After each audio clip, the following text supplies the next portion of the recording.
Les amis, c'est l'heure maintenant de Post-it avec notre invitée pro, la directrice générale du groupe Veolia, Estelle Brachtianov, qui nous rejoint.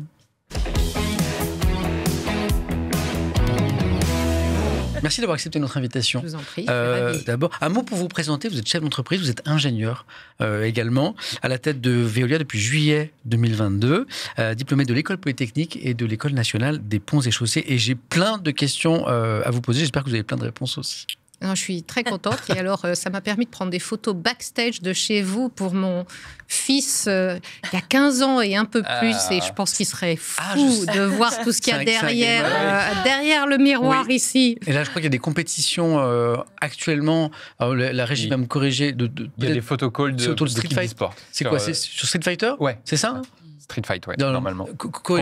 Corrigez-moi en régie.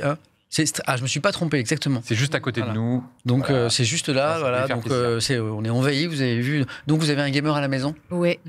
Pratique raisonnée du gaming, il arrive à maîtriser sa pratique ou c'est... Ça dépend si vous lui posez la question à lui ou à moi. En progrès. Pour commencer, vous n'êtes pas gameuse, vous d'ailleurs. Non, pas du tout. Pas du tout. Vous manquez peut-être un petit peu de temps. Pas que, je pense que c'est vraiment pas mon truc en fait. Voilà, j'ai plein d'autres choses que j'adore dans la vie et pas que Veolia. Mais le gaming, ça a jamais été trop mon truc. Alors c'est un univers plus jeune. Si un jour on se rencontre dans d'autres conditions, j'essaie de vous convertir. C'est un univers qui est beaucoup plus riche.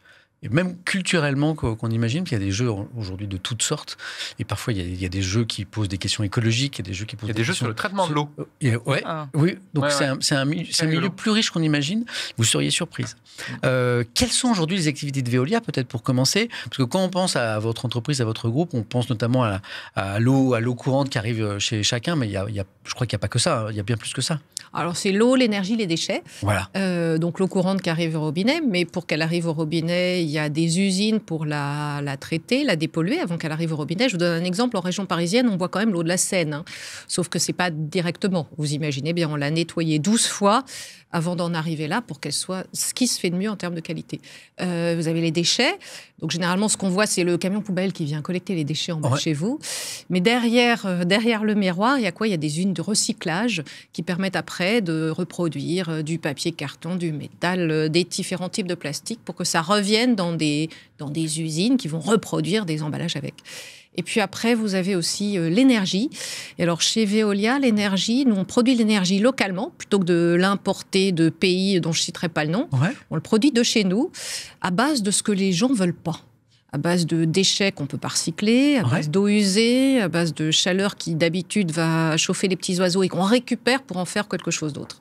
Donc, l'eau, l'énergie et les déchets, c'est le métier de Veolia. L'eau usée, par exemple, ça peut faire de l'énergie? Ça peut faire de l'énergie, et beaucoup, en effet. Donc, tout ce que les autres ne veulent pas, on considère que c'est en gros 30% de ce qu'on appelle le mix énergétique d'un pays qui peut être de cette façon produit. Et finalement, le grand métier de Veolia, alors on dit transformation écologique, mais ça veut dire quoi? Ça veut dire qu'on aide nos clients à se décarboner, à réduire le carbone, le CO2. On aide nos clients à consommer moins d'eau pour produire le même résultat. Et on aide aussi nos clients à se dépolluer, donc à enlever les polluants dans l'eau, dans l'air, dans les sols, pour ménager notre santé à tous et à toutes. C'est intéressant parce que vous venez de parler de transformation écologique. Je crois que Veolia a créé une école, une académie, on en parlera tout à l'heure justement, pour faire évoluer les métiers en ce sens. Le célèbre penseur Jean-Claude Van Damme, que vous connaissez peut-être, a dit un jour, c'est une phrase qui a marqué les esprits parce qu'elle s'est révélée, hélas, vraie. Dans 20-30 ans, l'eau, il n'y en aura plus. Vous connaissez bien ce sujet de l'eau. Quel regard vous portez sur cette... citation de Jean-Claude Van Damme. Non. Alors Jean-Claude Van Damme, oui, c'est l'acteur. Ah non, mais je connais Jean-Claude Van Damme. Et en fait, un jour, dans une interview, il boit de l'eau d'abord. Il a une grosse bouteille. Il fait du sport, donc il boit de l'eau. La bonne nouvelle, c'est que pour les Français, c'est qu'ils ont plus de problèmes aux États-Unis qu'en France. Et quand même, Jean-Claude Van Damme, quand il disait ça, je pense qu'il parlait des États-Unis. Peut-être. Non, il y a un sujet de qualité. C'est cette scène-là. Et il dit, j'adore l'eau, dans 20-30 ans, il n'y en aura plus. Et en fait, cette phrase est devenue culte. Il ferait mieux, plutôt que de boire dans une bouteille, de boire dans une gourde. L'eau du robinet, elle est tout à fait potable. Au moins en France. Non, donc en fait, il y a un sujet de qualité, il y a un sujet de quantité. Globalement, l'eau, c'est une des premières conséquences du dérèglement climatique. Elle se voit sur l'eau. C'est qu'il y a ou trop d'eau, ou pas assez d'eau, ou pas au bon moment dans l'année, ou pas de la bonne qualité. C'est comme ça qu'on a vu des grandes inondations suivies par des grandes sécheresses. L'Espagne vient d'en faire... on a eu des inondations malheureusement dramatique à Valence il y a quelques semaines, quelques jours. Il s'inquiète. Et cet été, c'était tellement sec que les barrages étaient à vide et que voilà. Et il se trouve qu'on est aussi, c'est une entreprise mondiale, Veolia, donc on est leader mondial dans les sujets de trouver des solutions pour ça sur l'eau. Mais on est aussi en Espagne. Et donc, c'est de la qualité et de la quantité. La quantité, je viens de le dire. Ouais. Et donc, quand c'est tout sec, il faut trouver quoi faire. Trouver quoi faire, ça peut être éviter le gâchis des fuites dans les réseaux, éviter le gâchis à la maison, ou essayer de régénérer de l'eau, finalement de recycler de l'eau, et de recycler les eaux usées, celles qui sortent des douches et des toilettes. On la nettoie, doucement encore, et en fait, on sait la remettre pour nettoyer des rues des villes, pour arroser des espaces verts, voire même on sait faire une qualité qui serait une qualité eau potable. Vous parliez c'est de la quantité et de la qualité. Et la qualité, c'est les polluants. Vous parliez juste avant de toutes sortes de polluants dans des produits de consommation. On découvre des polluants, typiquement les PFAS, c'est les perfluorés, on appelle ça les polluants éternels, c'est des produits chimiques qui s'accumulent, qui ne se détruisent pas tout seuls, c'est pour ça qu'on appelle ça des polluants éternels. Et il y a quelques endroits où il y en a de façon accumulée, et ça peut avoir un impact sur la santé. Et la bonne nouvelle, c'est qu'on a trouvé comment faire. Donc on sait mesurer, trouver la solution et traiter les PFAS et donc les enlever pour vous garantir que l'eau du robinet sera la plus pure. Ça, c'est la qualité. Je reviens d'un mot sur la quantité. Je ne pense pas que Veolia soit directement en possibilité d'agir. Vous allez peut-être me dire le contraire. Vous savez, sur les pertes d'eau dans les réseaux, les chiffres sont incroyables quand on voit la perte d'eau dans les réseaux pour amener l'eau chez les particuliers. C'est gigantesque, même dans un pays comme la France. Est-ce que Veolia peut faire quelque chose à ce niveau-là? Parce que là, c'est des réseaux. Oui, alors on est même très bon, notamment sur ce sujet. Alors, c'est pas par hasard, je reviens un peu en arrière. Pour moi, Veolia, c'est l'écologie des solutions. Il y a les constats, il y a ce qu'il faut faire, il y a l'appel à l'action, y compris dans le monde politique. Mais après, à un moment donné, qu'est-ce qu'on peut faire? Qu'est-ce qu'on peut faire dans une ville? Qu'est-ce qu'on peut faire à la maison? Et c'est exactement le métier de Veolia, c'est de rendre ça concret, qu'on puisse le mettre à l'échelle. Voilà. Et donc, dans les solutions pour faire face aux fuites, il y en a un certain nombre, notamment avec du digital.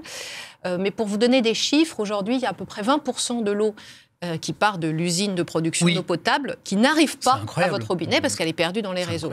Alors, ça paraît beaucoup, c'est beaucoup. Ça recouvre une réalité où vous avez quelques pourcents à certains endroits et jusqu'à 50% à d'autres. Donc, en fait, c'est moins la moyenne qui est intéressante que les endroits où on est à 50%. Bien sûr. Je revenais sur les États-Unis et Jean-Claude Van Damme, donc je connais cette citation, j'en profite. Et aux États-Unis, les taux de fuite, il n'est pas de 20%, il est entre 40 et 50%. C'est énorme. Ils ont toujours eu des progrès possibles sur les sujets d'infrastructure. Aux États-Unis, ce n'est pas complètement par hasard. Et donc, qu'est-ce qu'on fait pour éviter ces fuites? Alors, il y a la solution bête. Vous n'avez qu'à ouvrir tous les trottoirs des villes et remplacer tous les tuyaux. Ça coûte une fortune. C'est beaucoup d'ennuis au quotidien. C'est des chantiers faramineux. C'est des chantiers énormes. L'autre solution plus maligne, et c'est ce qu'on a développé, c'est de détecter où arrivent les fuites quasiment en temps réel pour aller juste remplacer le petit bout de tuyau là où il y en a besoin, pas avant, pas après. Et ça, on sait faire. Au bon moment. Et donc ça, on met des capteurs, on récupère plein de données, on met de l'intelligence artificielle et donc on a des informaticiens chez Veolia et pas que des spécialistes de l'eau, des gens qui sont des data scientists et même des gens qui vous promptent sur de l'intelligence artificielle maintenant. Et on nous dit, c'est là qu'il faut intervenir, c'est là qu'il y a une grosse fuite. Et puis après, il y a besoin d'un gars pour aller aussi remplacer le tuyau, il y a besoin de techniciens, de maintenance. Donc on a des métiers très, très, très variés, vous le voyez avec cet exemple. Et puis c'est très évolutif. Ce que je viens de vous dire là, c'est pas ce qu'on faisait il y a 5 ou 10 ans. On passe notre temps à innover, à essayer de trouver la nouvelle frontière, des trucs aujourd'hui qu'on sait recycler, qu'on savait pas recycler il y a 5 ans. Et dans 5 ans, on aura encore fait des progrès. Là, on parle de la consommation d'eau des particuliers notamment, et du réseau. On aura l'occasion d'en reparler dans cette émission, mais les secteurs les plus consommateurs d'eau, je crois, dans un pays comme la France, c'est l'agriculture, c'est le BTP. On en parlera avec Margot tout à l'heure de ces sujets, parce qu'en fait, c'est peut-être là aussi qu'il y a des efforts à faire. Ils recherchent du monde. Il y a des gens qui veulent venir travailler chez Veolia. Je vois, ils recherchent du monde.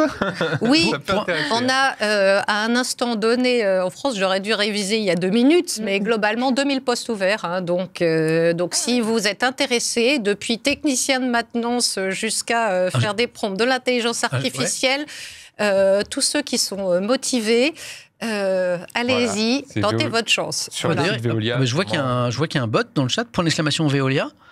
Et Nightbot nous dit découvrez plus de 4000 offres d'emploi partout dans le monde. Il y a un lien. Ça, c'est partout dans le monde. Là, je vous parlais de la France, mais vous avez raison. Peut-être que votre émission est diffusée au-delà. Bravo. On parle de métiers et on parle de transition de métier. On en parlait tout à l'heure avec Luciole pour les métiers liés à la mer, aux océans. Veolia a fondé une association, qui est une école en fait, une académie qui s'appelle Terra Academia, école de la transformation écologique. C'est une école pour faire évoluer les métiers de l'eau en ce sens, c'est ça ? Ça va bien au-delà. Ouais. En fait, c'est pas une école pour les besoins de Veolia, c'est une école pour accélérer la réalisation concrète de la transformation écologique et des solutions dont je parle en France. Parce qu'aujourd'hui, il y a des besoins, il y a des gens qui cherchent du boulot, et tout ça ne se rencontre pas forcément.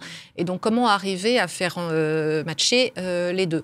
On estime que d'ici la fin de la décennie, c'est quand même 400 000 emplois, appelons-les verts, pour faire simple, qui seront créés en France. Okay. Sauf qu'il n'y a pas nécessairement les diplômes ou les diplômés qui arrivent. Et quand je dis diplômés, c'est BTS, Brac Pro, licence, jusqu'à des masters et toutes sortes. Enfin, c'est vraiment tout type de niveau. Et donc, partant de ce constat-là, il y a les besoins de Veolia, certes, et donc on a déjà investi beaucoup dans la formation pour nos propres besoins, mais il y a plein d'entreprises qui ont la même réflexion. Quand vous parlez de Gigafactory dans le nord de la France, on a besoin derrière de gens. Quand vous parlez d'installer des panneaux photovoltaïques, il faut des gens pour installer les panneaux photovoltaïques sur les toits en France. Ça n'est pas que pour former et faire évoluer les salariés de Veolia. Et donc l'idée, c'est vraiment une école de la transformation écologique. C'est très unique, parce que c'est un seul thème, mais par contre, ça rassemble beaucoup de gens. Ça rassemble d'autres entreprises qui ont des besoins, ça rassemble des collectivités locales qui savent qu'il y a des gens qui cherchent du boulot dans un certain nombre de villes et qui les orientent sur Terra Academia pour aller voir. Ça peut être aussi des universités, des écoles. Il y a quelquefois des programmes d'éducation qui existent sur ces sujets, mais qui ne sont pas remplis, parce que les gens ne savent même pas qu'ils existent. Donc, d'une certaine façon, c'est évidemment un programme et un contenu, mais aussi une façon de rassembler, de catalyser, de mettre ensemble. Donc, si vous vous demandez, vous n'êtes pas très sûr quoi, ni où, mais vous dites que peut-être ça vient d'allumer sur votre chat là une petite lumière, n'hésitez pas. Terra Academia. On a y compris des parcours de découverte sur les métiers de la transformation écologique. Ça ressemble à quoi ? Y compris avec des trucs immersifs, un peu genre gaming. On a un peu comme un escape game ça me plaît. Où vous êtes censé résoudre les problèmes de décarbonation en 1 heure, sinon vous ne sortez pas de la salle. Donc on a essayé d'autres types d'outils. Pour l'exclamation Terra Academia, dans le chat, et vous avez accès à ces infos, justement. On vous l'a mis aussi, le bot. On parle de différents métiers. Je crois que vous avez un métier particulier chez l'entreprise. Que j'adore. Ouais. Vous en avez parlé avec Ludovic, parce que je crois que vous êtes rencontrés. Il m'a suivi. On se connaît un peu, effectivement. On a été à Budapest ensemble également, puisque j'ai suivi Estelle sur plusieurs jours pour faire découvrir aussi le métier de patronne, comme ça, d'une entreprise aussi énorme, d'une entreprise du CAC 40. Voilà, on s'est effectivement, j'ai suivi à Budapest. Après, je vous ai suivi aussi à Paris. C'était un rythme impressionnant. Ouais. Vraiment impressionnant. D'ailleurs, je ne sais pas comment vous avez trouvé le temps de venir ici, mais c'est fou, on ne se rend pas compte. Et donc ça, c'est une vidéo qui va sortir sur ta chaîne, Ludovic, c'est ça ? 22 décembre, sur ma chaîne YouTube. Voilà, où on va pouvoir découvrir le quotidien d'Estelle à la tête de Veolia. Donc c'est Vie ma vie de chef d'entreprise, moi j'observe simplement, bien sûr. Ouais. Mais on a beaucoup discuté sur plein de sujets, c'était extrêmement intéressant. Si vous allez sur la chaîne de Ludovic B, vous allez trouver plein de métiers comme ça. Ludovic a rencontré plein de professionnels depuis des années. Ludovic, depuis combien de temps ça fait quoi, 5-6 ans, je crois, que je fais ce concept-là, en tout cas. Ouais. Et où il fait découvrir des métiers aux côtés de professionnels. 90 métiers. 90 métiers. 91. Voilà, exactement. Et vous disiez, Ludovic, Budapest, c'est vrai que pour ceux qui, par ailleurs, se disent la transformation écologique, super, j'ai peut-être quelque chose à y faire, et qui se disent qu'un jour, ils iront peut-être en dehors de France aussi. Je pense qu'on a l'avantage d'être une entreprise présente dans 44 pays, donc il y a des mobilités possibles. Voilà. Qu'est-ce qui vous a passé ? Parce que, donc vous êtes, je le rappelle, vous êtes ingénieur de formation, vous avez notamment fait l'école polytechnique. Qu'est-ce qui vous a Comment j'ai fait ça à la fin ? Oui, depuis ingénieur jusqu'à ce que je fais aujourd'hui. Parce qu'en fait, l'école polytechnique, c'est une grande école généraliste, donc qui peut ouvrir à bien des secteurs. Vous avez choisi assez tôt, j'ai vu dans votre parcours, de travailler dans ce secteur de l'eau, pour une raison particulière ou c'est le hasard ? Alors non, j'ai jamais fait partie de ceux qui avaient une idée très, très préconçue, Non. très établie, avec un truc super linéaire. Moi, j'ai plutôt fait au feeling, en fonction des opportunités qui se présentent, en me disant, tiens, pourquoi pas, je vais essayer. Donc, je pense que le moteur principal, pour moi, ça a toujours été la curiosité et de la volonté, c'est-à-dire que, après tout, on essaye et puis on verra bien. Et par contre, je lâche jamais rien. Une fois que j'ai envie que ça marche et tout, je réessaye si ça marche pas du premier coup. Donc, il y a aussi de la persévérance dedans. Je pense que c'est 2 mots-clés. Après, comment j'en suis arrivée là à vrai dire, c'est rigolo. Moi, j'ai eu mon premier entretien chez Veolia. À l'époque, je suis rentrée dans le déchet, même pas dans l'eau, puisqu'on a 3 métiers, comme je viens de vous le dire. Donc, déchets, eau, énergie. En me disant, bon, Estelle, quand même, c'est sympa, tu as un entretien, tu vas être très polie, mais enfin, le déchet... Voilà. Et je suis ressortie du bureau de celui qui allait devenir mon patron en me disant, s'il me propose un job, j'y vais tout de suite. Et qu'est-ce qui s'était passé entre les deux ? L'excitation d'un métier qui change tout le temps, en fait. J'ai compris que ça allait passer son temps à bouger. Il y avait une espèce d'énergie, une excitation de nouvelles frontières permanentes, j'ai envie de dire d'aventure. Moi, je fuyais les trucs un peu trop linéaires, vous avez compris. Et là, je me suis dit, c'est super. Et puis, deuxième élément évidemment essentiel, c'est que ça avait beaucoup de sens. On a l'impression de contribuer à quelque chose de plus grand de vous, modestement, mais quand même, que ça va dans le bon sens. C'est pour ça que diriger Veolia, je trouve ça génial, parce que plus gros et plus de succès de Veolia, c'est une bonne nouvelle, pas que pour Veolia, c'est une bonne nouvelle pour nous tous, nous toutes, pour la planète et pour ses habitants dessus, puisqu'on est en train de déployer des solutions sur la décarbonation ou la dépollution. Donc c'est un cercle vertueux, et ça, j'adore ça. Pour faire une question un peu personnelle, vous êtes une femme, vous êtes une des rares femmes patronnes d'une entreprise du CAC 40. Est-ce que c'est... Elles sont 3. Elles sont 3 actuellement, exactement. Alors, parfois, il n'y en a pas, parfois, il y en a une, parfois, il y en a 3, selon les années, les périodes. Ça ne va jamais beaucoup plus haut. C'est jamais beaucoup plus haut. Est-ce que c'est important pour vous ? Est-ce que c'est un combat pour vous ? Est-ce que c'est important pour vous d'être une femme ? Est-ce que vous regrettez le fait que, pas seulement dans le monde de l'entreprise d'ailleurs, mais que les postes de responsabilité à très haut niveau en France soient encore très souvent réservé aux hommes. Est-ce que c'est quelque chose qui est important pour vous au quotidien ? Bon, la bonne nouvelle, c'est que ça évolue, et que ça évolue vite. Et moi, mon rôle, c'est chez Veolia, et donc ça évolue chez Veolia, et c'est un indicateur que je mesure. Et ça progresse bien. On n'y est pas encore, cela dit. Mais au-delà de ça, je pense que la diversité, c'est super important. Alors, la diversité homme-femme, et la diversité de nationalité, la diversité de profil. Je pense que si on avait des gamers qui étaient embauchés demain matin chez Veolia, ils apporteraient autre chose que le profil classique qu'on pourrait avoir sur d'autres sujets. Ça peut être des gens qui ont ont travaillé dans la grande distribution, qui n'ont dû qu'une façon d'aborder les choses qui est très différente. Et donc ça, pourquoi c'est important ? Parce que c'est ça qui génère de la créativité. Si vous avez toutes les personnes qui pensent pareil, qui ont été élevées pareil, autour de la table, il y a une grande chance que vous reproduisiez exactement le même résultat. Si vous avez envie un peu de changer la donne, alors faut mettre des ingrédients différents autour de la table, des hommes et des femmes, mais aussi plein d'autres types de profils. Et dans le monde tel qu'il est, je suis pas sûre que reproduire les recettes du passé, ce soit la meilleure idée qui soit. On est bien d'accord. Et donc, se dire que sans arrêt, on recherche un nouveau truc, ça fait partie de l'état d'esprit qui est celui qui me conduit à dire c'est super important la diversité. Ce dont on va continuer à parler dans cette émission, puisque justement on est en train de se demander comment faire évoluer notre rapport à l'eau, des métiers liés à l'eau pour demain être dans une planète un peu plus habitable. Estelle Brachlianoff, un grand merci d'avoir été notre invitée. Merci à vous. Dans MVP aujourd'hui. À très bientôt.